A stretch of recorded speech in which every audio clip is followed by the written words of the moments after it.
Euro 2024. Why is football more popular than politics? Well, welcome to Mark and Pete. Here's a thought. Fever pitch to failure patch. If you are football crazy, or maybe just soccer mad, your world gets very hazy, enraptured in a fan's fad. But then, whoops-a-daisy, your team's results turn bad. The players look bone lazy, and it all ends feeling sad.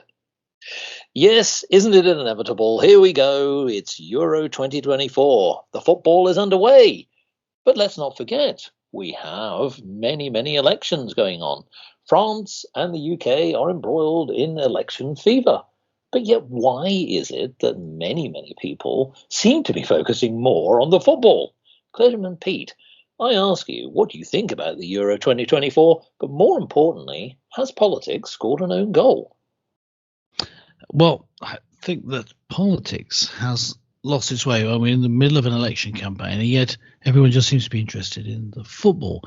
Now, it can be that's a good thing. I think it's the motivation for why you're more interested in the football that's important. You see, here what we have is in an election campaign, you're supposedly selecting who the next government will be. So you'll have a choice on how the whole of life is organized. But in fact, the two major parties are so similar, and whoever we vote for, we seem to get the same thing. And voting for the Conservative Party time after time, promising to do certain things. For example, immigration being brought back down to the tens of thousands, it's gone up to the millions. What? But we voted for the opposite. How did this happen? Because in the system that we have, there's only got a choice of two major parties, and they both think the same thing about, for example, I was going to say lockdowns. Yes, that's another example, but one I was talking about was immigration, and so there seems to be there's no choice. Therefore, the motivation. Why are you more interested in football? Well, you got football where you've got a contest going on in which pretty much the best team, or rather the team that does the best, wins. You've got a proper result, and you've got emotional engagement, particularly if you're talking about international football. It's more than just being interested in football, or saying some people have an enthusiasm for a team. If you're English, you want the England team to win, generally speaking. Not myself, obviously, because I'm a contrarian, but generally people do. And so you get that. You get out of football, at least emotionally, what you don't get out of politics, which is a proper result. Yes. Well, what's interesting is that there is many ingredients to what a footballing tournament will bring. You have the champions. So, for example, in this particular case is Italy, who are defending their title. But then there are those challenging nations. There's lots of history that typically tends to go with it. England, Germany, maybe, could be controversial. If that were to happen. But here we go. You see, the thing is that whatever happens, only one team can win. A bit like an election in many ways, that somebody has to come away as victors. But I must say that when it comes to the footballing side, it's interesting, isn't it? That fervor, that whole sort of nation's passion for the game, for individual players, what the managers are going to do, who's actually put out onto the pitch, who's going to score the goals, maybe the own goals. But there's an analogy, isn't there, because, when you put out your best players, you want to make sure that you're going to put out those teams that are going to win. When it comes to politics, Clergyman Pete, if you were to design, say, for example, your best party, who would you have in defence? Who would you have in midfield? And who would you have in attack? Yes, that's good. Now, I think the best on attack is obviously you want Nigel Farage as your attack dog. Don't you? There you go. He's the striker.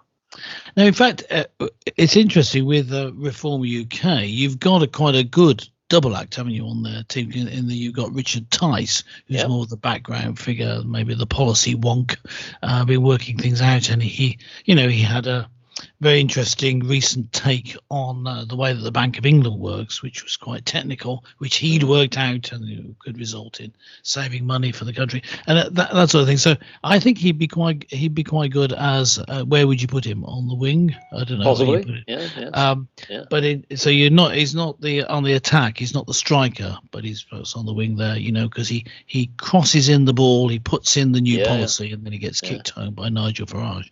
But in defence, you'd want someone like Anne Widdecombe, which is also from Reform UK. So I've got a whole team from one political party. I think they're doing quite well. Now, if you take what you could do is what you also need, I think, in football, what's quite good is to have someone who's a complete distraction, a bit of a clown who falls over the ball. Everyone's focusing on him, and you nip in and get the goal. And that would be Boris Johnson. So I'd have Boris Johnson as the clown as well. What would you have? Well, I must admit that what you're looking for ultimately, they always say that the best teams start at the back with safe hands. So that doesn't really leave a lot at the moment in today's politics. But no. I'm going to say that if you were to sort of look at, and I'm trying to be partisan here, in that you've already sort of picked on reform, and I would agree with you that you really need harmony in a team. So mixing up people from different parties is always going to be very difficult. But then, to be honest, that's where the football teams sort of struggle with, because there's rivalry, ironically, within their own nations, because even England, for example, they play against different clubs, and when they come to actually playing on an international level, they don't always play that well together. Maybe England might do better this time, but the fact of the matter is that I think some people, and again, I'm trying to be fairly neutral now, maybe take the neutral approach. Maybe Penny Mordaunt might be in goal. Seen as a safe hands from the Tories side. I wouldn't have Rishi Sunak.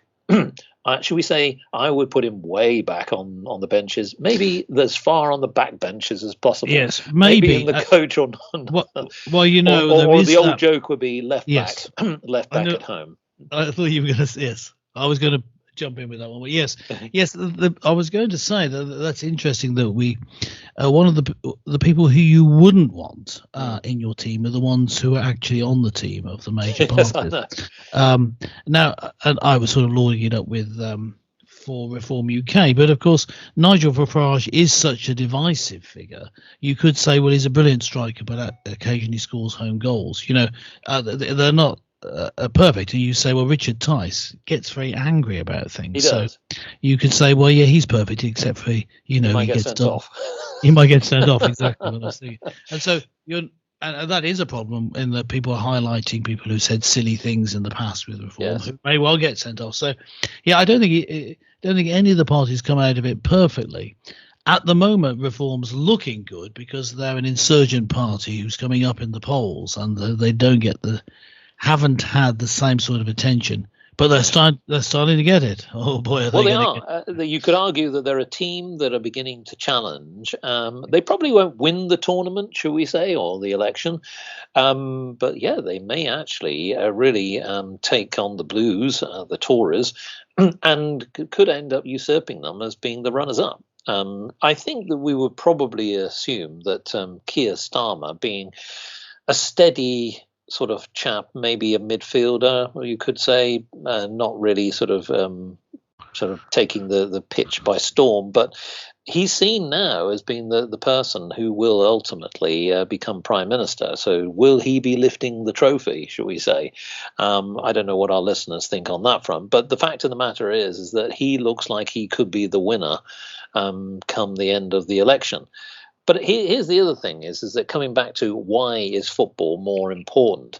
I think there's a bit of psychology here, because many people, when they look at politicians, not just in England, but France and many other places, have probably got disillusioned with their team players, the political players, and just feel that maybe they just haven't been performing. And what they're looking for is an outlet. And I think in some ways that's what football does. It gives you optimism.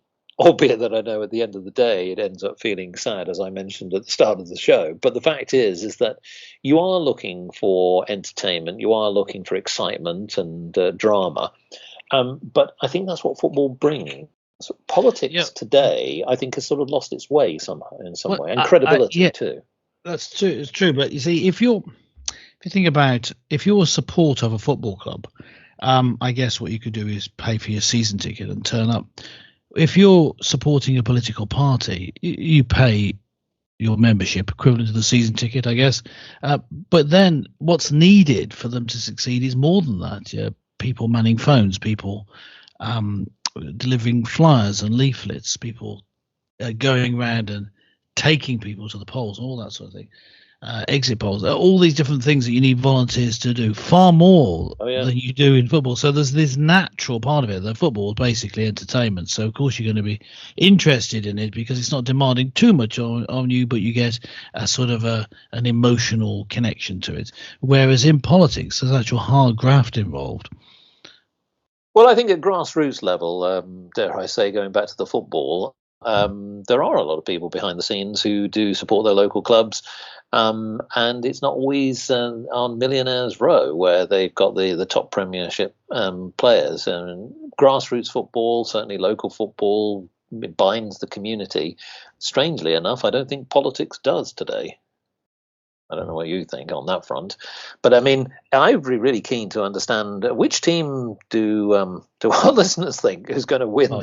Yes, we always like to hear. Which tournament is going to come out with the leaders, both in terms of the election, and also on Euro 2024. Yes, will Labour Keir Party Starmer lift the Euro 2024? Yeah, that's what I was going to say. Yes, let us know what you think. Who's going to win each tournament, and try not to get confused. You get them all muddled up.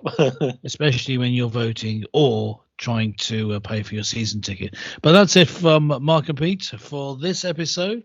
Listen out for more by making sure that you're subscribed. And if you do that, actually, if you go to markandpete.com and make sure that you're subscribed, you can leave a comment on this and any episode. So it's bye for this week from Mark and myself. Catch you next time. Gareth Southgate for Prime Minister. Might do better.